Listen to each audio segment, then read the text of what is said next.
আমরা দীর্ঘদিন সংগ্রাম করেছি, লড়াই করেছি আমাদের অধিকারের জন্য। আমরা সংস্কার চাচ্ছি, সেই সংস্কার, সেই কাঠামো যদি আমার মানুষের সার্বিক উন্নয়নে না আসে, আমাদের এই শিশুদের ভবিষ্যৎকে নির্মাণ করতে সাহায্য না করে, তাদেরকে একটা নিরাপদ সিকিউর জীবন দিতে না পারে, তারা সেই সংস্কার কোনো কাজে আসবে বলে আমি মনে করি না। আগামী নির্বাচনে জনগণের সমর্থনে যদি আমাদের দল নির্বাচিত হতে পারে, তাহলে আমাদের নেতা জনাব তারেক রহমান সাহেব যে কথা দিয়েছেন যে তিনি এই শিশুদের এবং এই পরিবারগুলোর পুনর্বাসনের জন্য সর্বাত্মক ব্যবস্থা গ্রহণ করবেন, আমরা সেই কথাটা আবার উচ্চারণ করতে চাই।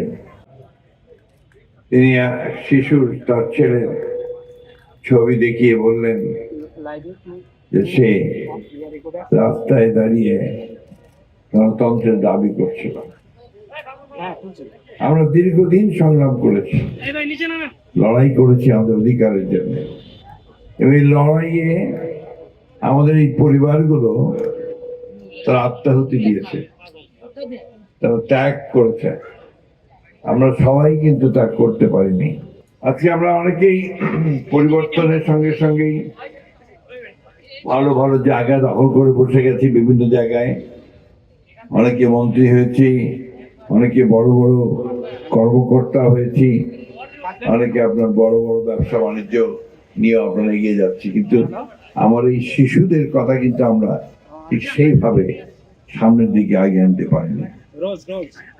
আমরা আশা করেছিলাম যে এই পরিবর্তনের পরে এই সরকার, যারা একটা অন্তর্বর্তীকালীন সরকার হলেও যারা কমিটেড এই গণতন্ত্রের প্রতি, তাকে স্পেশাল সেল তৈরি করবেন এই শিশুদের পুনর্বাসন এবং তাদের পরিবারগুলোর পুনর্বাসনের জন্য। দুঃখের কথা, আমরা দেখেছি যে সেই ঘটনাগুলো, সেই কাজটি ঘটেনি। আমি আজকে আপনাদের সামনে এই একটু বলতে চাই যে আমরা রাষ্ট্রের পরিবর্তন চাচ্ছি, কাঠামোর পরিবর্তন চাচ্ছি, আমরা সংস্কার চাচ্ছি। সেই সংস্কার, সেই কাঠামো যদি আমার মানুষের সার্বিক উন্নয়নে না আসে, আমাদের এই শিশুদের ভবিষ্যৎকে নির্মাণ করতে সাহায্য না করে, তাদেরকে একটা নিরাপদ সিকিউর জীবন দিতে না পারে, তারা সেই সংস্কার কোনো কাজে আসবে বলে আমি মনে করি না। বান্ডেল থাকলে প্রতি সেনমানিতে টাকা বাঁচবে। বিকাশ সেনমানি বান্ডেল কিনে জিতুন প্রতি লেনদেনে। আমি আশা করব যে আমাদের অন্তর্বর্তীকালীন সরকার, তারা দেরিতে বিলম্ব হলেও তাদের পুনর্বাসনের জন্য, তাদের যে কষ্ট, তাদের বাবাকে খুঁজে পাওয়ার, তাদের আত্মীয়কে খুঁজে পাওয়া, ভাইকে খুঁজে পাওয়ার যে বেদনা বা আর্থিক, সেটাকে মূল্য দিয়ে সেই গুরুত্ব দেবেন। একটা কমিশন করা হয়েছে, গুম কমিশন। সেই গুম কমিশন এখন পর্যন্ত ওদের একটা রিপোর্ট দাখিল করেছে, যে তাদের এই যে খোঁজ করা, সেই খোঁজ করার পরে খুব বেশি একটা এগুতে পেরেছে বলে আমার কাছে মনে হয় না। আগামী নির্বাচনে জনগণের সমর্থনে যদি আমাদের দল নির্বাচিত হতে পারে, তাহলে আমাদের নেতা জনাব তারেক রহমান সাহেব যে কথা দিয়েছেন যে তিনি এই শিশুদের এবং এই পরিবারগুলোর পুনর্বাসনের জন্য সর্বাত্মক ব্যবস্থা গ্রহণ করবেন, আমরা সেই কথাটা আবার উচ্চারণ করতে চাই। কারণ তিনি ইতিমধ্যে আমাদেরকে দলকে নিয়ে, যে আমরা আপনার বিএনপি পরিবার অথবা মায়ের ডাককে সাথে নিয়ে তিনি কাজ করেছেন।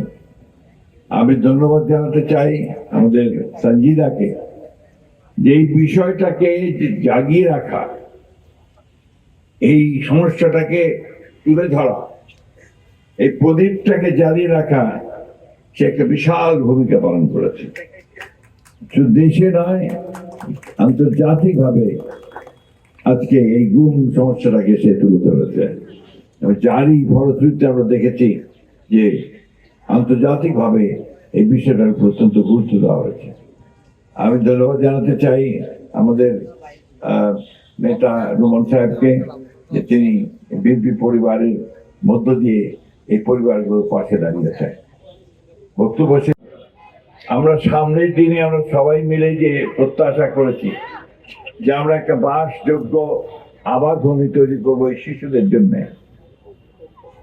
যে শিশুটি এখানে প্ল্যাকার্ড নিয়ে এখনো দাঁড়িয়ে থাকে তার বাবাকে ফিরে পাবার জন্য, আমি জানি না আমরা তার বাবাকে ফেরত দিতে পারবো কিনা, কারণ সে বেঁচে আছে কিনা আমরা জানি না, কিন্তু এইটুকু তো আমরা করতে পারি যে তার ভবিষ্যৎ নির্মাণের জন্য, তার জন্য একটা সুন্দর জীবন হয়, সেই জীবন তৈরি করার জন্য আমরা কাজ করতে পারি।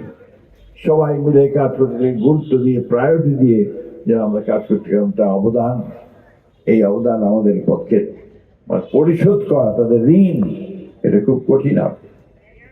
আমাদের বয়স হয়ে গেছে, আমরা কতদিন এই পৃথিবীতে থাকবো জানি না।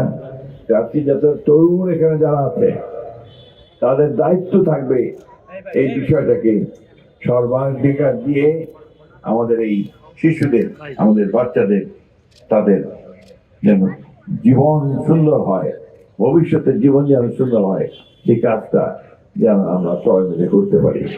আমি কথা বাড়াবো না, রৌদ্র অনেক উঠেছে, কষ্ট হচ্ছে সবাই।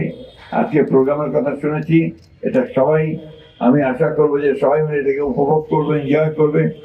এই কান্নার মধ্যে, এই কষ্টের মধ্যে, এই ব্যথা বেদনার মধ্যে একটা দিন, একটা মুহূর্ত আসুক তাদের মধ্যে আনন্দের, তাদের মধ্যে একটা ভালো লাগার, সেই প্রত্যাশা করে করুণাময় আল্লাহ তার কাছে আবারই প্রার্থনা করতে চাই, আল্লাহ তাআলা যেন তাদের পিতাকে তাদের মাঝে ফিরিয়ে দেন। আমাদের যারা চলে গেছে তারা যেন স্বর্গে যায়, বেহেশতে যায়, সেই দোয়া আল্লাহ তাআলার কাছে চাইছি। সুযোগ করে দেওয়ার জন্য আমি আয়োজকদেরকে আন্তরিকভাবে ধন্যবাদ। কথাটা মনে রেখে আমাদের এগিয়ে যাবে। ধন্যবাদ। আসসালামু আলাইকুম।